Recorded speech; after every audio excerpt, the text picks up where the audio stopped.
Just इसके पहले वाले वीडियो में मैंने ये जो एक्सप्रेशन बताया था कि sum of 3 terms a minus t a plus t, अगर 3 टर्म हो तो with common difference d, and first term a minus t लेके हम लोग लेते हैं, और नंबर ऑफ टर्म्स अगर इवन हो तो a minus 3d a minus t a plus t d, यहाँ पर first term a minus 3d होगा और कॉमन डिफरेंस 2d होगा। जब इवन टर्म्स होंगे, नंबर ऑफ टर्म्स इवन होंगे तो 2d लेंगे हम लोग, और इवन टर्म्स की जगह ऑड नंबर ऑफ टर्म्स होंगे तो d लेंगे। बट इसके बाद जो हमने क्वेश्चंस आपको बताया वो एक्चुअली इस पे बेस्ड नहीं था, तो इस पे बेस्ड नहीं था, वो दूसरे पे। तो इसके लिए हमने क्या किया कि ये जो क्वेश्चंस है आपका, हमने एक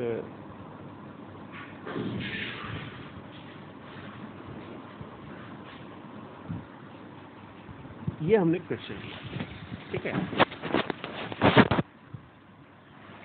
क्वेश्चन क्या था कि the angles of an triangle are in AP, the greatest angle is twice the least one, find the angle. ये क्वेश्चन हमने लिया ना। उसका सोल्यूशन क्या होता है कि हमने उसमें लिया कि let the angles be a minus d a and a plus d. ये हमने सपोज कर लिया, 3 एंगल 3 होते हैं, इसलिए हमने ऑड नंबर में इसको लिया।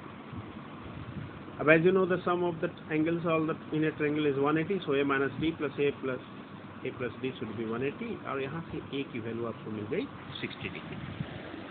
अब एक और कंडीशन क्या दिया हुआ था, वो दिया हुआ था कि द ग्रेटेस्ट जो एंगल है वो सबसे छोटे वाले लिस्ट वाला एंगल का ट्वाइस है, तो उसका हेल्प लिया कि a plus d should be equal to 2 into a minus D.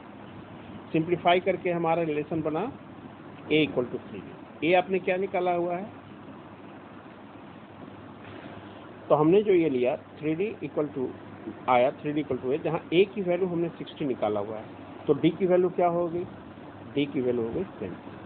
With the help of this first term is a minus D, तो 60 माइनस 20 40, ए तो आपका 60 निकला ही, ए प्लस डी 60 प्लस 20 80, तो ये आपके 3 एंगल हो गए 40 60 एंड 80। चलिए एक और क्वेश्चन लेते हैं। Sum of the 3 numbers in AP is given to with 424। ये सेकेंड क्वेश्चन इस पे बेस्ड है कि कोई भी 3 नंबर जो कि एपी में है उसका सम 40 है और उनका प्रोडक्ट जो है 440, फाइंड द नंबर्स। तो अगेन क्योंकि 3 नंबर है तो हमने क्या लिया, ए माइनस डी और ए प्लस डी, इनका सम 24, तो यहाँ से ए की वैल्यू निकल के आ गया 8। ठीक, अब हमारा काम है डी निकालना, तो डी निकलेगा यहाँ से, देयर प्रोडक्ट। वो कैसे कि a minus d into a plus d is equal to 440। A की वैल्यू क्या निकाला था 8, तो आप इसको और इसको साथ में रख लो, 8 minus d into a plus D और इंटू एच, और अगले स्टेप में 8 को ले जाओ इसके नीचे, तो ये आ गया a minus b into a plus b का a square minus b square, तो 64 माइनस बी स्क्वायर इज 55, तो 64 से आप माइनस 55 कर लोगे, डी स्क्वायर बन जाएगा, क्योंकि अगले स्लाइड में मैंने लिखा होगा यहाँ पर 64 minus 55 that is 9, so D की value plus minus 3।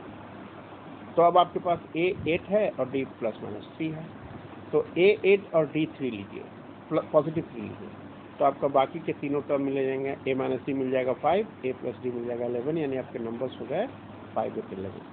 But what about if it is minus 3, तो माइनस 3 लोगे तो पहला टर्म ही 11 होगा, दूसरा टर्म तो 8 है ही, तीसरा टर्म 5, यानी नंबर्स आपके ये बनेंगे 11 8 5 चाहे 5 8 11, नंबर वही है, इनको जोड़िए तो आपको वही मिलेगा 24, प्रोडक्ट कीजिएगा तो 440 मिलेगा।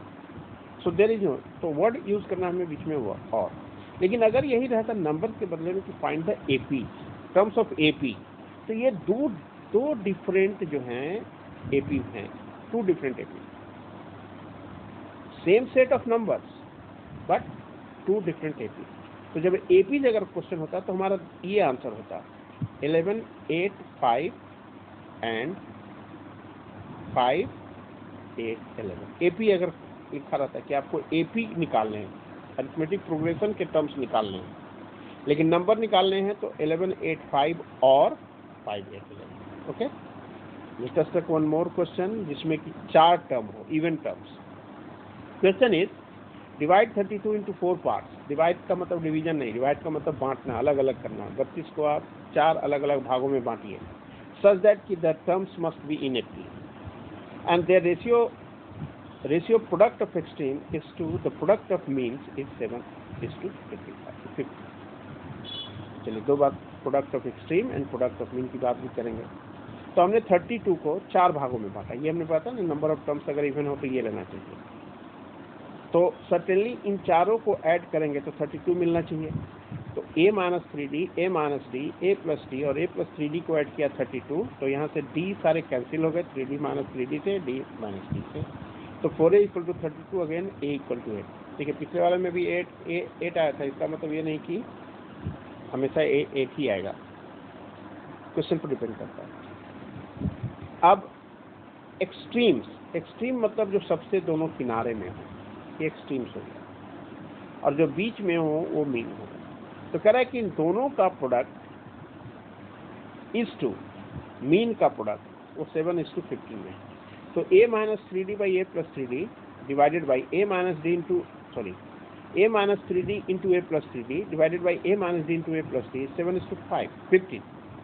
तो ऊपर में आप a स्क्वायर माइनस 3d का होल स्क्वायर यानी 9d स्क्वायर, नीचे a square minus d square 7:15।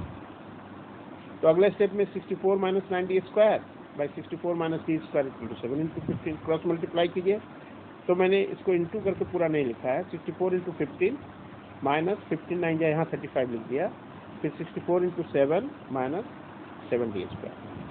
अब d स्क्वायर को एक तरफ और 64 इंटू 15 माइनस 64 इंटू 7 एक तरफ, जहाँ से 64 कॉमन ले लिया तो 15 माइनस 7 8 हो जाएगा, 64 इंटू 8 और 128 डी स्क्वायर। तो what is d square? 64 into 8 by 128, 64 into 8 by 128 equal to d square. तो डी स्क्वायर की वैल्यू 4, यानी डी की वैल्यू प्लस माइनस 2, अगेन यहाँ पर प्लस माइनस 2। तो अब जब A 8 और D 2 लो, चाहे A 8 और D माइनस 2 लो, तो आपके नंबर्स आएंगे क्या? A माइनस 3D में 2, A माइनस 3 में 6, 2 6 10 40, और इसमें चलोगे तो 14 10 6 2। यानी दोनों ही केसेस में जो नंबर है सेम सेट है, ये है चाहे ये, ठीक ना? 4 टर्म AP रहता है तो 2 डिफरेंट AP नहीं है तो दी जाता है। ये दोनों लिखेंगे जरूर, ताकि आपका एग्जामिनर जो है कहीं भी आपसे नंबर छीन ना पाए, ठीक है? Again these are the 2 different APs ना। अगर इस एपी की बात करेंगे तो इसमें आपको पहला टर्म 2 मिल रहा है, इस एपी की बात करेंगे तो उसमें पहला टर्म 14 मिल रहा है। अगर इसमें देखें जिसमें पहला टर्म 2 है तो उसका कॉमन डिफरेंस +4 है कि नहीं? और इसमें कॉमन डिफरेंस -4 है। अब आप कहोगे सर डी तो यहाँ पर 2 आया है, mind it, D is not your common difference in this case. यहाँ पर आपने जो एक्सप्रेशन लिया हुआ है उसको ध्यान से देखिए। आपका एक्सप्रेशन ये है जिसमें कॉमन डिफरेंस जो है, अगर ध्यान से देखोगे तो वो 2D के बराबर है, ठीक है ना? नंबर ऑफ इवन टर्म्स होंगे तो हमेशा कॉमन डिफरेंस 2D के बराबर होगा। तो don't confuse with the term C। In this case common difference is 2D। तो जब D की वैल्यू हमारा 2 आया तो कॉमन डिफरेंस हमारा 4 हो गया। D की वैल्यू -2 आया तो कॉमन डिफरेंस हमारा -4 हो गया। तो इस तरह से हमने लास्ट वाला भी मतलब 2-3 क्वेश्चन और हमने आपको बता दिया, ठीक है सर? तो आई होप कि